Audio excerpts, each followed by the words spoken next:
Bonsoir à tous, bienvenue dans votre édition Atlantique. C'est un site industriel qui inquiète les riverains et les collectivités autour de Tonnet-Charente. Timac Agro fabrique des engrais chimiques à destination de l'agriculture et plusieurs fois par le passé, l'entreprise s'est vue rappeler à l'ordre sur ses émissions de produits polluants.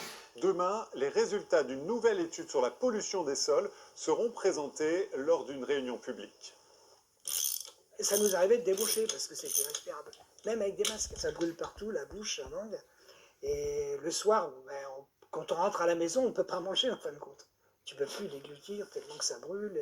Ammoniac, dioxyde de soufre, manganèse, autant de substances au nom effrayant qui se retrouvent dans l'air et que ces mécaniciens respirent quasiment tous les jours. Les tailles passent dans le sang, distribuées dans tout l'organisme. Brève exposition provoque des irritations. Tout cela provient des fumées de l'entreprise Timac Agro à quelques centaines de mètres.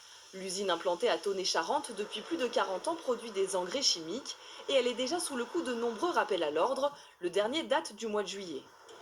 La préfecture a dit, attendez, il y a un petit problème, voilà les chiffres, alors arsenic, plomb, une quantité de plomb, de zinc importante dans les jardins à 30 cm. Cette lettre de la préfecture était accompagnée d'une lettre de l'ARS, l'Agence régionale de la santé, disant, par précaution, vous vous lavez les mains souvent, et puis vous ne consommez pas les légumes que vous avez cultivés dans votre potager.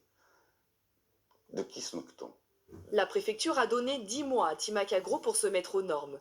Pour beaucoup d'élus, cette usine ne répond plus aux critères d'excellence environnementale voulus par la communauté d'agglomération rochefortaise.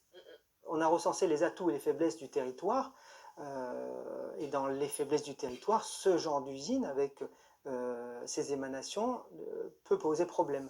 Alors, il ne s'agit pas de jeter la pierre non plus et de leur dire oulala, il faut que vous fermiez, mais à un moment donné, il y a des règles environnementales à respecter, une législation, donc il faut se mettre en adéquation pour le bien-être de tous et la cohabitation. Moi, j'ai fait le choix.